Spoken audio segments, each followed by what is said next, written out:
Diplômé d'une école de commerce, il arrête tout, refuse un CDI pour se lancer et réussir dans le business en ligne. C'est ce qu'on va voir aujourd'hui.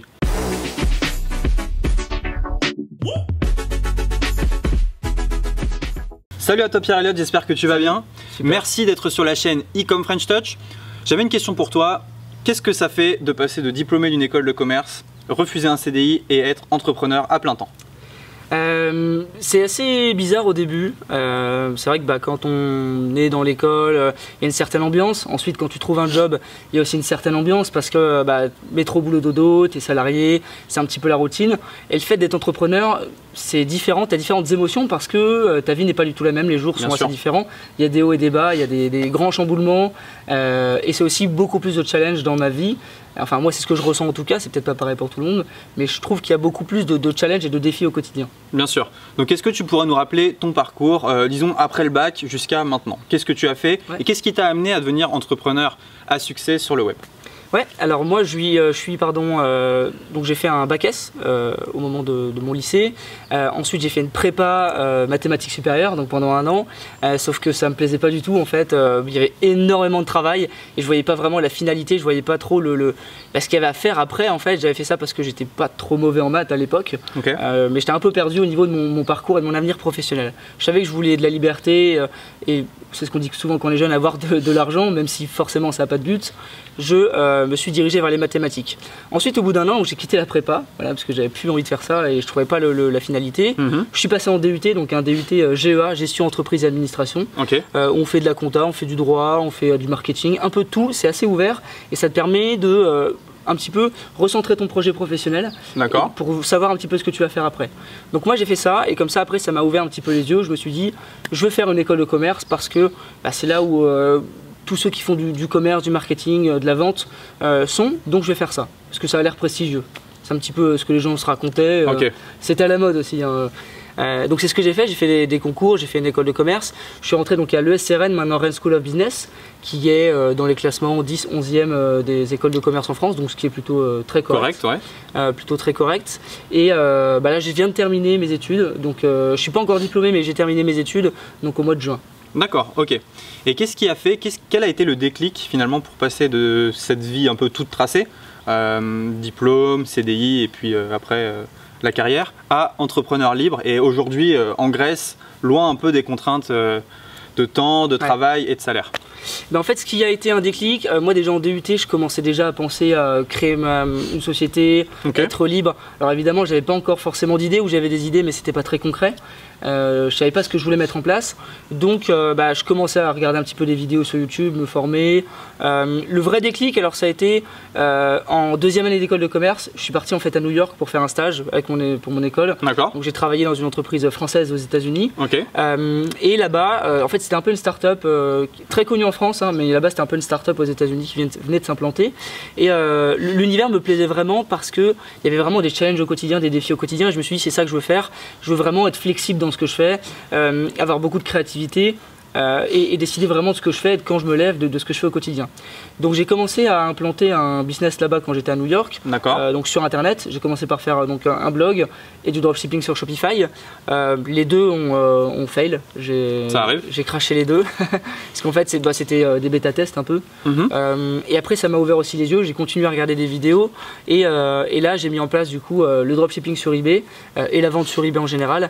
Et ensuite là ça a décollé. Alors ça a décollé, ouais. Le premier mois j'ai fait 1500 € de vente, donc chiffre d'affaires avec 20% de bénéfices, pardon. Donc 300 € dans ta poche. Ouais, 300-400 € pour un premier mois où je savais rien, j'étais un peu à tâtons. Plutôt correct. Donc c'est plutôt correct. Et ensuite j'ai commencé à créer un blog, un Instagram, faire de l'affiliation, vendre des infoproduits, créer ma chaîne YouTube. Donc là. Et donc maintenant tu as tout un panel finalement de choses qui te rapportent de l'argent sur internet. Ouais, c'est ça, voilà, j'ai 7-8 revenus passifs ou un peu plus, ça dépend, enfin passifs entre guillemets, mais qui rapportent de l'argent de manière récurrente. Ok. Est-ce que tu sens que ta vie elle a changé depuis finalement que tu as quitté ces contraintes et depuis que tu es entrepreneur? Moi je voudrais que tu me parles, que ça soit au niveau avec les amis. Est-ce que ton rapport avec les gens a changé? Est-ce que ton rapport avec l'argent a changé avec le temps? Et également avec le voyage? toutes ces choses-là où on entend souvent, voilà, un entrepreneur, il est libre, il peut voyager partout, il a plein d'argent, etc. Ouais. Est-ce que c'est vrai? Est-ce que tu travailles plus que si tu étais salarié? Voilà, je t'ai posé beaucoup de questions, excuse-moi. Ouais, non, c'est bien. C'est bien. C'est vrai que effectivement, quand tu es salarié, être entrepreneur, c'est totalement différent. Parce que, alors, au début, tu dois énormément travailler. Moi, au début, donc, j'étais en alternance l'année dernière, donc je faisais 9h, environ 18h30, 19h. Et quand je rentrais chez moi, je bossais de 19h à minuit, voire 1h. Et le midi, j'allais au sport. Donc vraiment, c'était pour optimiser ma journée. J'allais pas au sport le soir, j'allais au sport le midi en mangeant. Bien sûr. Et le soir, je taffais.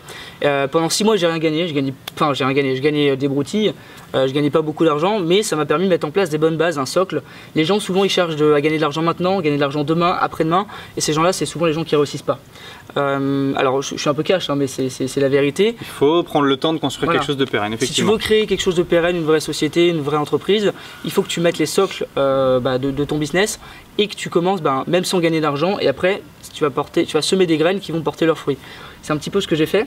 Après, effectivement, au niveau de mon organisation et mon temps, ça a changé pas mal de choses parce que je travaille quand je veux, je travaille où je veux. Je peux ne pas me lever le matin si je veux. Alors, j'essaie de me lever quand même, mais je peux ne pas le faire si je veux. Je peux décider de ne pas travailler. Mais en règle générale, je travaille quand même plus, même si j'essaie de travailler intelligemment. Généralement, je travaille 8 heures par jour minimum. Et je travaille même le week-end. Donc voilà, donc c'est parce qu'en fait c'est toujours le début, ça fait 1 an et demi que je suis dans le business, 2 ans maximum, donc il y a toujours énormément de choses à mettre en place, j'ai plein de projets. Et il y en aura toujours. Et il y en aura toujours, donc évidemment j'essaie de déléguer un maximum, et je délègue beaucoup d'ailleurs, mais c'est vrai que pour l'instant je travaille toujours beaucoup, et mon rapport au temps, j'ai l'impression que j'ai quand même plus de temps, mais c'est vrai que je travaille plus au final que si j'étais salarié. Mais ça paye, donc c'est important aussi de le mentionner. C'est ce qui est top, c'est travailler beaucoup maintenant, et puis ensuite c'est exponentiel, c'est ça qui est bien. Par contre, je travaille d'où je veux, donc par exemple là je suis en Grèce, je travaille de la Grèce, je peux travailler de chez moi si je veux à Paris, je peux aller n'importe où et poser mon ordinateur, activer la Wi-Fi et puis me mettre à taffer et à travailler sur mon business.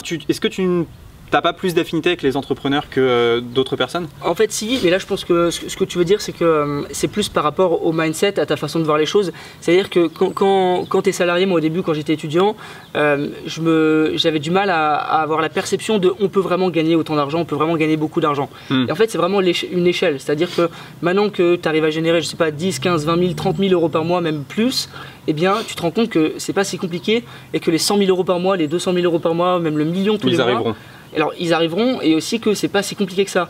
Alors qu'avant, moi quand j'étais étudiant, je t'aurais dit mais ça va me prendre 10 ans, ça va me prendre 15 ans. Mon objectif c'était 1000 euros en 1 an, et le 1000 euros je l'ai fait en 2 semaines en fait au final.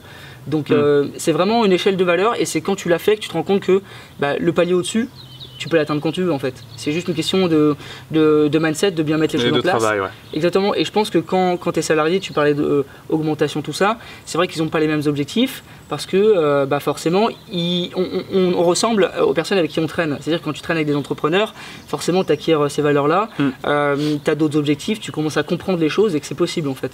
Tout à fait. Et je voudrais faire une petite parenthèse. Je dénigre absolument pas les gens qui sont dans le salariat. Toute ma famille est salariée. Bref, je suis le seul entrepreneur de ma famille. Donc au contraire, je respecte énormément les gens qui sont capables de se lever le matin, se lever le soir et qui aiment leur travail. C'est top. Il en faut pour tout le monde de toute façon. Merci Pierre-Elliott d'être passé sur la chaîne. Pierre-Elliott, est-ce que tu aurais un cadeau pour la communauté Ecom French Touch? Ouais, alors j'ai un petit e-book offert que j'ai rédigé qui m'a pris plusieurs mois. Donc c'est 17 hacks ou secrets pour gagner plus d'argent, vivre d'internet et être libre. Donc c'est toutes les stratégies que j'ai mises en place, que ce soit au niveau marketing, des petits business que j'ai mis en place. J'ai tout écrit donc dans un e-book avec les détails. Donc je vous le mets dans la description, j'imagine. Et puis vous pouvez le prendre, donc le télécharger gratuitement pour le lire tranquillement de votre ordinateur. Parfait, donc on mettra le lien dans la description. N'hésitez pas à liker cette vidéo, à vous abonner à la chaîne et abonnez-vous également à la chaîne de Pierre-Elliott. Ciao. Ciao.